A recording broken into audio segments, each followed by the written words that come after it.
This is Quantitative Methods, Lecture 5, Introduction to Probability. In this lecture, we're going to talk about the probability and the relevant concepts. We will also talk about the basic operations of probability. What is probability? Are you bringing it to the game? Yeah, I don't want to leave it. And maybe we're going to the game. Where are we going now? To see someone about my job. I don't understand. You don't understand what? Are we going to the game? I said possibly we're going to the game. Do you know what possibly means? Like probably? No, probably means there's a good chance that we're going. Possibly means we might not. What does probably mean? It means we have a good chance. And what does possibly mean? I know what it means. What does it mean? It means that we're not going to the game. How did you get so smart? Because you're smart.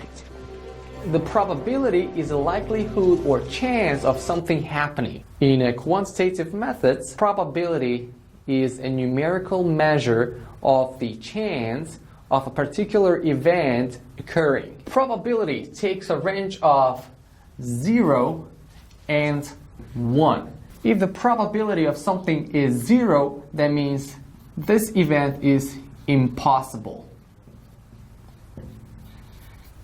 If the probability of something happening is 1, that means it is certain. Or the probability can take any value between 0 and 1. A very good example of 50% or 0.5 probability is tossing a fair coin. If you toss a fair coin, you have two options. You either get head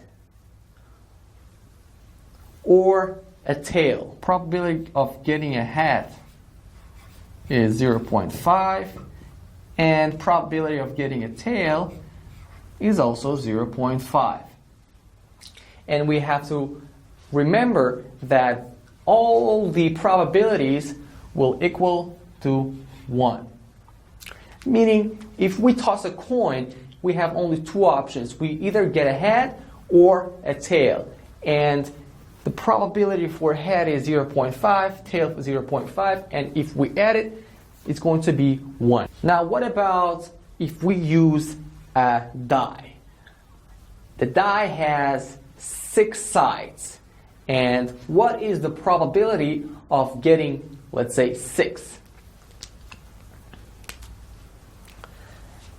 If you throw a die, you have 6 options. You either get 1, 2, 3, 4, or 5, or 6. And overall, the probability of each of these must be equal to 1. And the chance of getting one of them is equal to any other of them. For example, the probability of getting 1 is equal to 1 over 6. Probability of getting 2 is equal to 1 over 6.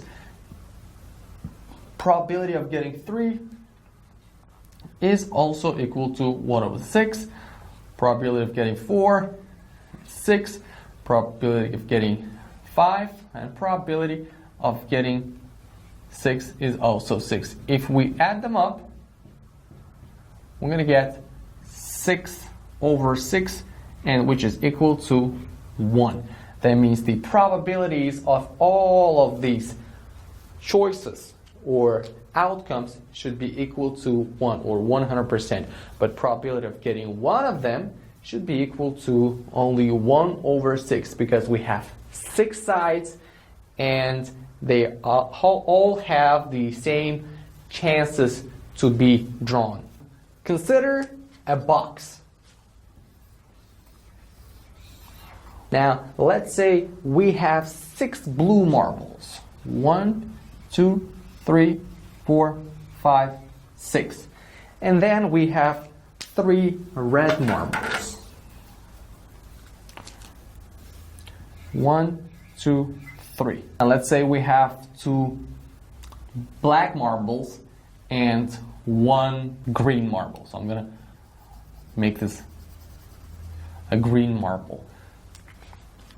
Now, you may be asked, what is the probability of getting a red marble if you put your hand in the box and choose one marble? Now you may be asked to find out the probability of getting a red marble at your first draw. So you put your hand in a box and then choose one marble, and that has to be red. So what is the probability of getting a red marble?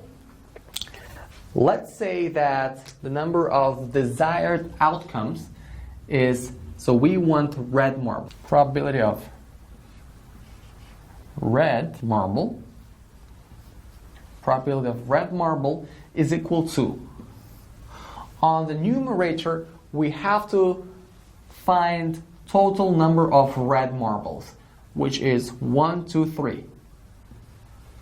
And we have to divide this number by the total number of the possible options. So how many possible options do we have?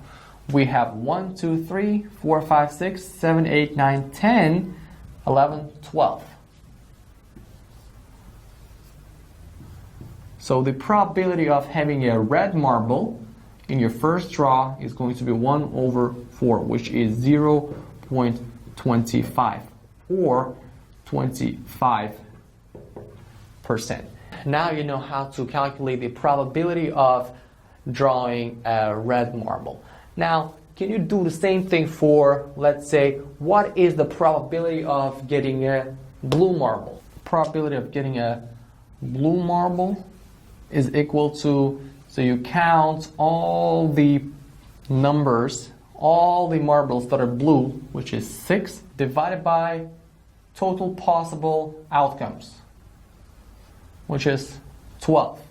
And the probability is 1 over 2, which is equal to 0.5 or 50%. Now you can calculate the same thing as probability of getting green marbles or black marbles by dividing it by the total number of possible outcomes. If we add up all the probabilities of probability of red plus probability of blue plus probability of black and probability of green, we always will get 1. Now let's get acquainted with concepts of probability. Now the first concept you want to talk about is the experiment. Experiment, as you know from your chemistry, physics, or biology classes, we also have some experiments in statistics. But an experiment can be rolling a die. And every experiment is called a trial. So repetitive experiments. So you roll the die 20 times, 100 times. So this is every trial. And the result of the experiment or trial is called an outcome. Since this die has only 6 sides, the sample size for this experiment would be 1, 2, 3, 4, 5, and 6. So these are all possible outcomes if you throw a die. You're not going to get 7, you're not going to get 8, you're not going to get any number but from 1 to 6. This is called a sample space. So it includes 6 numbers.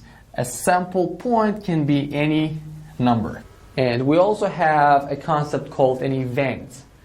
An event can be a subset of a sample space. For example, you may be asked to find the probability of, let's say, the event A. What is the probability of getting an even number? And B is, what is the probability of getting an odd number? So from here, you say, you count all the even numbers. So here we have 1, 2, 3 even numbers, and the probability of the event A happening is 3 over total number of possible outcomes. That's 1 over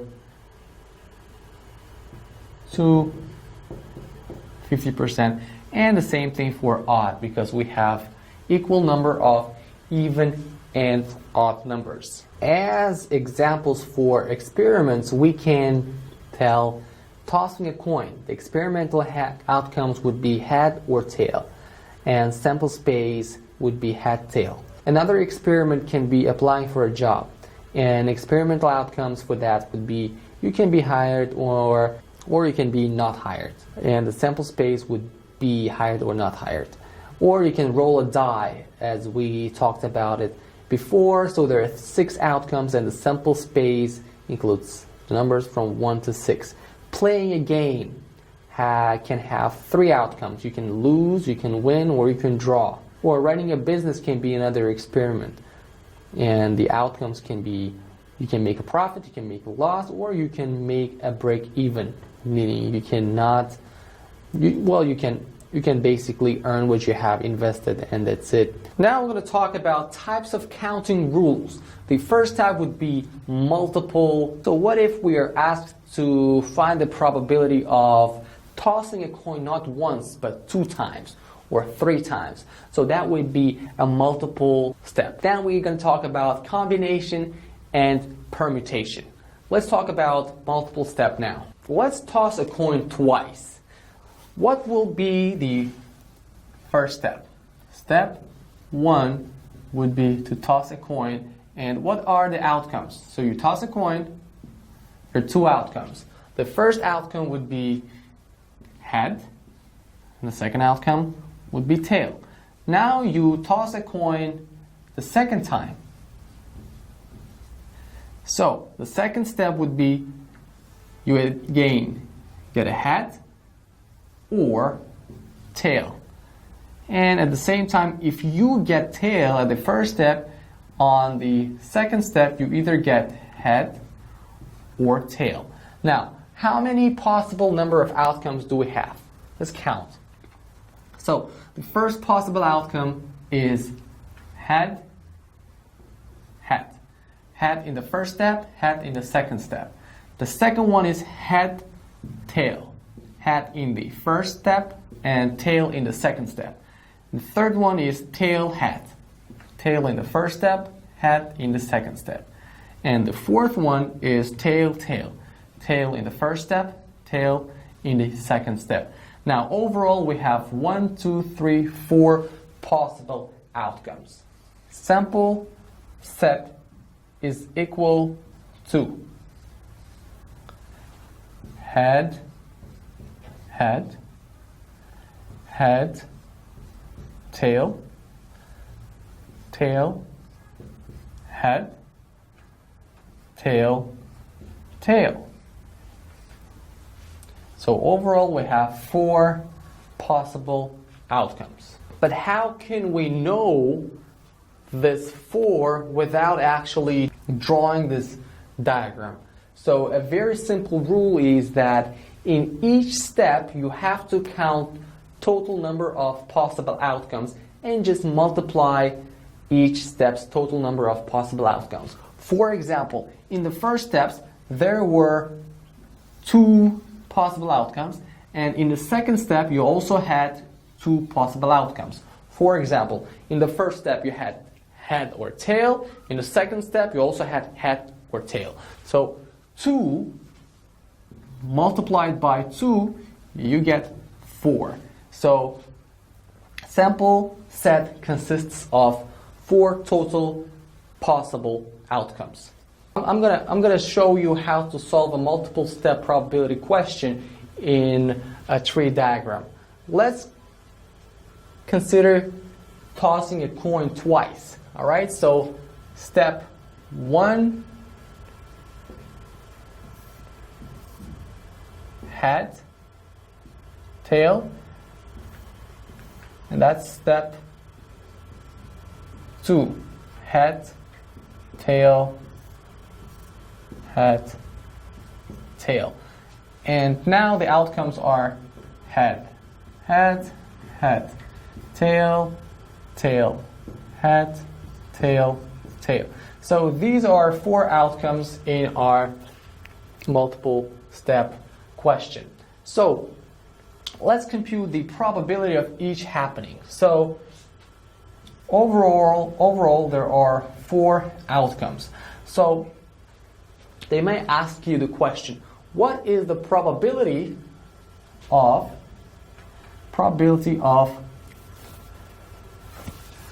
both heads? All right? The probability of both heads means if you toss a coin twice, both times you're going to get heads. And the probability is only 1 out of 4, which is 1 out of 4, which is 0.25. Now, what is the probability of at least 1 head? So at least means 1 or 2 heads. Well, let's count. Here we have 2 heads. Here we have 1 head. Here we have 1 head. Here we have no heads. That means we have to consider 3 over 4, and the answer is 0.75. All right? So this is the situation. Okay. Now compute the probability of, let's say, no heads. No heads. Meaning, what is the probability you get no heads at all? All right? And that would be the answer. The answer would be, you look at the options where there are no heads, and there is only this answer. So that would be 1 over 4, okay, 0.25, right? Okay, so probability of no heads is 0.25. Now let's